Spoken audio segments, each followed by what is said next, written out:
various sizes, all the outputs of these data centers. Some data centers, they can be within city building, maybe just a couple acres. But I think as other people have mentioned, there are, data centers that are hundreds of acres and they, output much more bad chemicals for our water and for, basically our environment. I was looking, I do appreciate the presentation. I did learn some. With some of the reporting requirements, I was looking at the draft last night.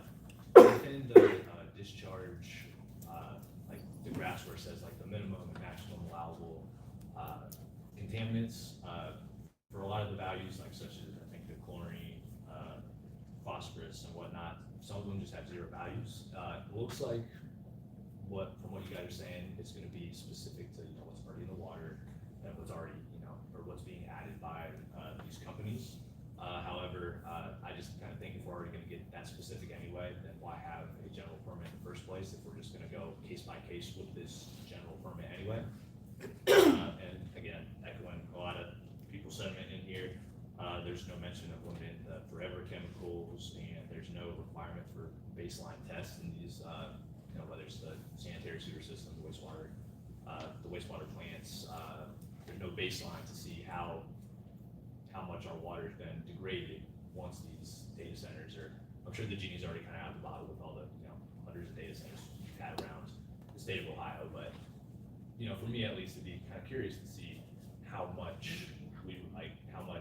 our water's already been affected. And obviously, there's not really, or from what at least I know, there's not really a baseline of here's what it was before and here's what it was after. Like for example, up in New Albany and all that, where there are a whole bunch of data centers. And just also know a little bit of background. My father worked at RAPCA in Montgomery County, so he would go test all the smokestacks. I know it's not wastewater, but smokestacks in the greater Dayton area. He would write all the permits for that.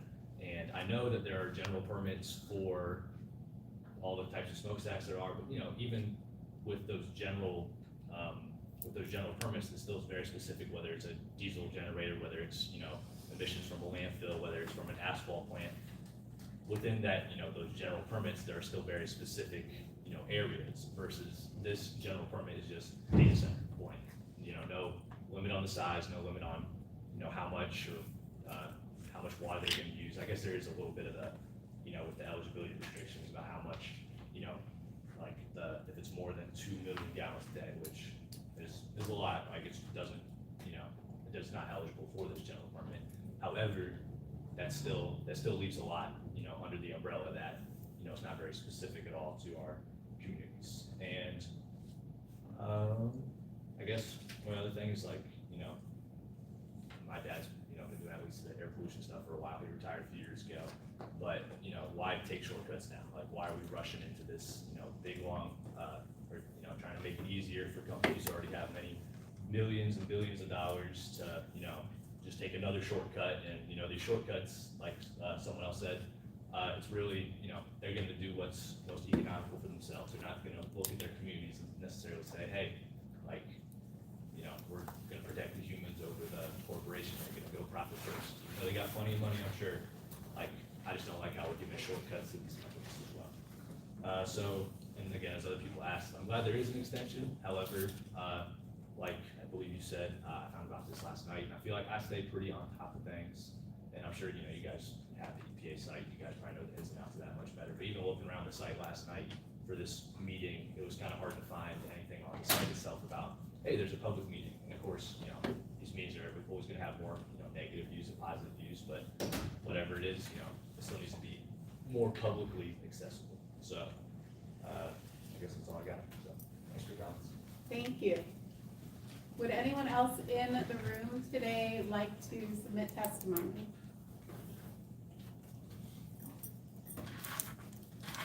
Okay, we have gotten quite a bit online, so I'm going to, oh, I'm sorry, sir. Yeah. Go ahead and state your name, spell it, and proceed with your testimony. Dave Roberts, it's David Ronald Roberts, it's DAVID hyphen RONALD colon ROBERTS period. I am with the Ohio State General Assembly. We are a public watchdog under the authority of the First Amendment. Our job is to provide oversight to you, this is this panel, the men and women of this panel, to be held accountable for your behavior under your oaths of office to the United States Constitution, circa 1791, and the Ohio State Constitution, circa 1851. You, men and women, are the gatekeepers, fiduciaries of our safety from major foreign corporations whose only concern is profit. Not now, or not how they impact our environment. They're not concerned about that. All they're concerned about is profit. As members of this panel, it is your duty to uphold your oath of office to protect the people of the state of Ohio. This includes all aspects of pollution by these foreign corporations such as EMF, water, noise, light, harmful effects, radiation, etc.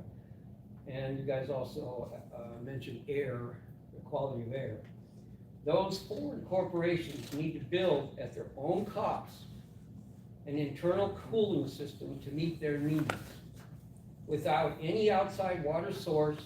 However, water taken into for the purpose of cooling at its current temp is in like kind at discharge to be the same as it was being discharged into the water. In other words, whatever water is taken out of our lakes, ponds, wells, etc., it's identically being put back in free of all pollutants, and it goes back in at the same temperature it was taken out of the ground or out of the water or the creeks. It's very important to our ecosystem. You, the members of the panel, is considering allowing these foreign corporations to shortcut this expense, to allow unlimited water with no concern to the needs of the public is unconscionable and disrespecting of the public trust. You, the members of the EPA, are considering allowing this to happen because you work for a private corporation called the State of Ohio, which has more regards for the welfare of corporations than that of the people of this state. Their record stands. You are now on notice in your personal, private capacity as a man and a woman in private to any harm that is just,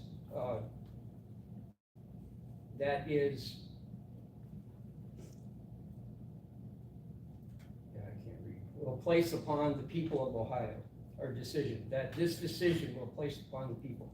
In other words, the permit, as you have it written.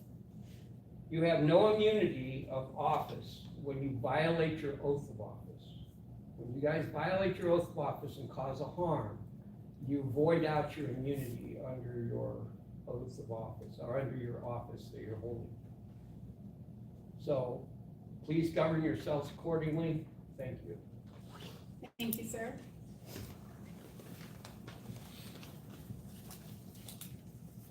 And if you can state your name and spell it and then proceed with your testimony.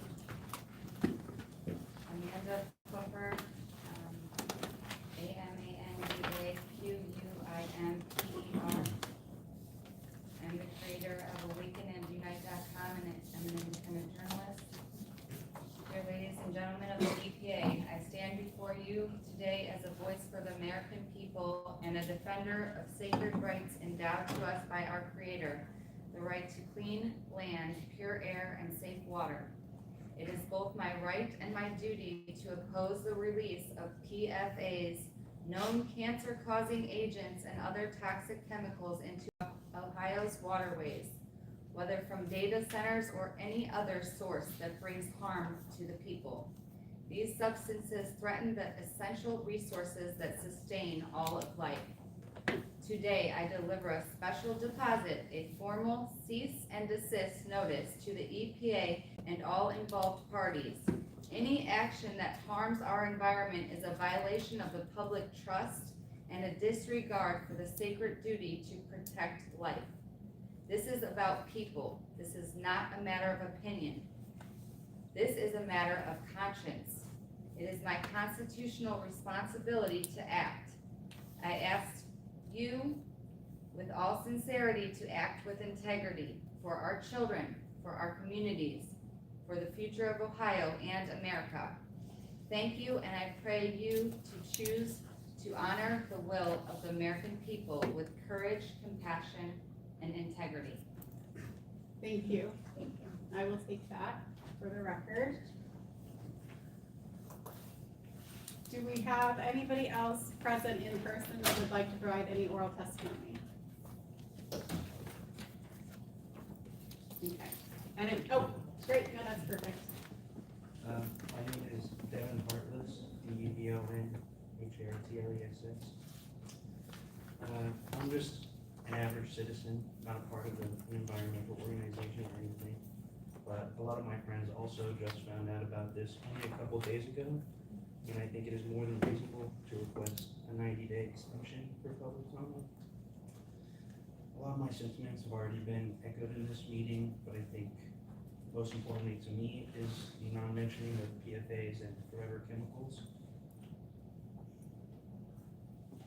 Also, in the draft permit, it states that the latitude and longitude of each outfall, if available, can be provided. I think if available is a shitty thing to throw in something that's meant to protect the environment and force monitoring on these organizations. I think that if available should be removed because there is no excuse for not providing the exact coordinates of outfalls.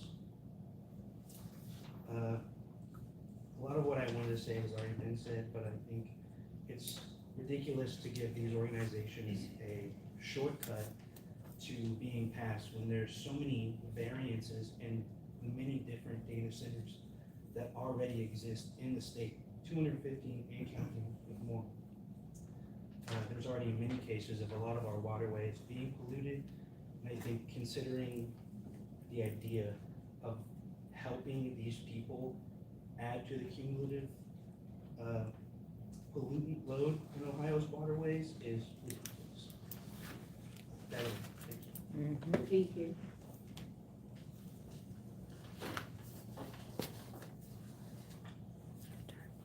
Anyone else that would like, go ahead and, oh.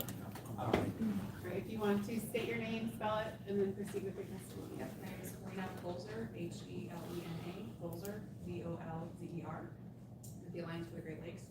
I just have two questions that I wanted to read into the record to get responses from EPA on. The first one is whether or not any data centers currently hold individual NPDES permit and how more information about how this is currently being regulated, as we have over 217 data centers in Ohio currently. And the second question is just how did OEPA determine that a general permit is necessary in this instance, if it has been regulated via individual NPDES permits to this point? More information about how OEPA made that determination would be appreciated. Thank you. Thank you. All right, if you'd like to present testimony, you can step up to the microphone, state your name, spell it for the record, and then you can proceed with your testimony. First and last name was first. It's up to you. Gabriel, Gabriel. I don't have anything written down, but I'm a student at OSU. I've grown up in Columbus, and I think a general sentiment recently has been a lot of the decisions made by the state of Ohio and its associated different executive organizations have been pushing people to consider leaving the state. Personally, I think once I graduate, if decisions like this keep being made, water is getting polluted, air is getting polluted, the communities around these data centers, everywhere in the country we're finding, they're getting cancer, there's a bunch of noise pollution, job growth doesn't really impact the local community. So with these decisions, there's not much keeping me in Ohio, which is unfortunate because I grew up here. It would be great to be around my family, but ultimately, a lot of educated Ohioans and educated people in general, we don't want to drink cancer water or forever chemicals. So I think with the general flight that we're seeing of educated people from states who are deregulating everything, maybe Ohio should consider that, and the EPA should also consider that. Thank you. Anyone else here in person that would like to provide testimony? Thank you. Go ahead and step up to the microphone, state your name and spell it, and proceed with your testimony. Hello, my name is Sophia Baker, SMPHIABAKER. I graduated from Ohio State. I have a background in environmental consulting. And my biggest questions were more towards your standard permit conditions. And I know you guys are, like someone said earlier, you guys are getting feedback now, so you can have it later. But section L talks about the reporting, which kind of makes me a little cautious, because you guys say like analysis of pollutants that are not listed are not gonna be reported. So I guess my biggest concern with that is like, for the pollutants that are not listed and not included in this permit, if a data center were to have other pollutants, what are we doing about that? That really concerns me. I also think section T, duty to mitigate. So that's what a lot of my job is mitigation, finding mitigation credits.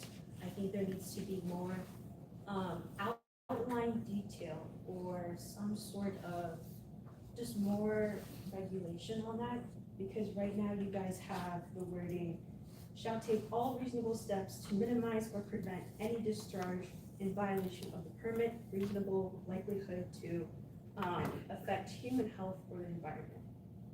So that's a red flag to me, because that's what a lot of my job is, you know, you have really big companies, right, like Google or whatever, that can just pay off or get mitigation somewhere else, and that's very concerning to me. So those are my comments. Thank you. Thank you. Thank you.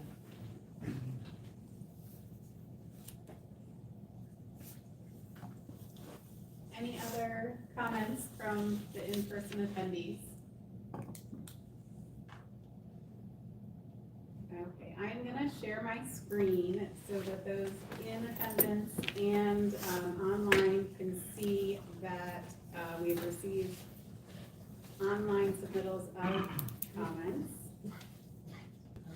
Give me a second to switch it over.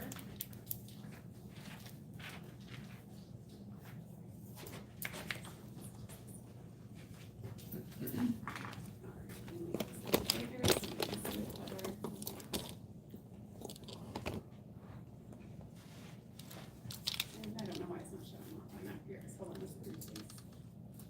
That's strange. All right, we're having a technical difficulty. Hold on a second. Might be a delay. I'll give it a second.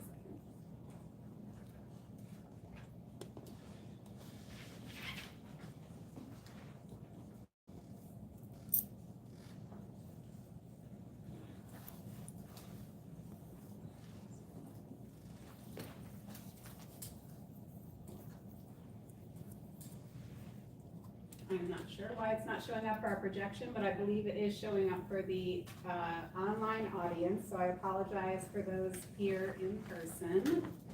I will just, you're not gonna be able to read it from this direction, but I wanna make sure you can see it. We have a number of comments that came in online. Oh, can you pass the microphone back over? Thank you.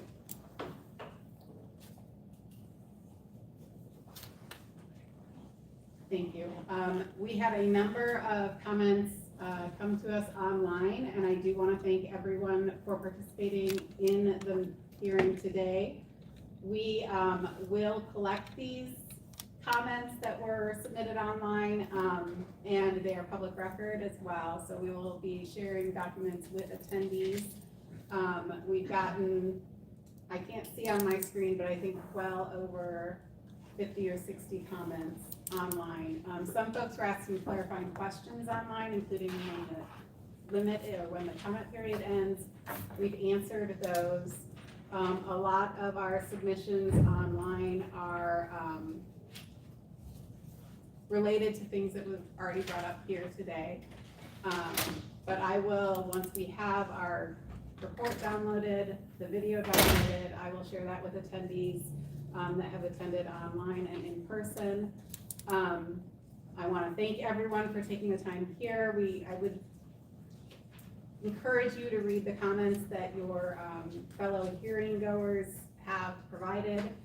I want to check one more time in the room if anybody would like to submit testimony before we close out the hearing. Ideally, you could have seen it on the screen. I apologize for what it's doing. I don't know why it's not showing the questions. Yes, sir. To read those comments, do you just use that same link that's over there? No, Like, to read the comments, you won't be able to use the same link, but, well, you probably, yes, you can. I will publish them all before I close out the comment, the hearing. And so those will be published out to our online audience, and we'll provide that in the recording to participants so that you can see it. Any last call for folks in person? I want to thank everyone for taking the time, one, to attend online. I was glad that we had that option available because Ohio is a big state. And for those that took the time to come downtown Columbus and share testimony with Ohio EPA staff that's here to listen to your concerns, I really want to thank everyone for being involved and providing us additional information to consider. Again, after the hearing closes, we will receive written comments at 5 p.m. January 16th, 2025. You can submit those comments online on the address that was on the screen, which is ohioepa.commentinput.com/?ID=CS uppercase DNHP uppercase R lowercase RG. And that is where you can submit things online portal. You won't be able to view comments that come in that way. We've had well over 3,000, probably closer to 4,000 at this point, because I know people were updating it as the hearing went on. So all of those comments will be considered part of the record for this comment period, and we will review those for relevant comments with regard to wastewater, stormwater, and we'll review those and address the concerns. Again, thank you to everyone. I really appreciate it. We don't get a big turnout sometimes, and it was good to see a big turnout today. So I appreciate that. The time is now 3:38 p.m. and the hearing is concluded. That said, I will mute the line and you can stay online for our online participants, and I will start sharing the comments that came in. But again, you can read those at a report later if you don't want to stay on the line. Thank you. Yeah, thank you all for attending today. Restrooms are on your way out of the building. You'll go down this hall, turn right. The restrooms will be on the right-hand side. The elevators are on the left-hand side. You go down to the lobby. Sorry, you're good. Thank you all.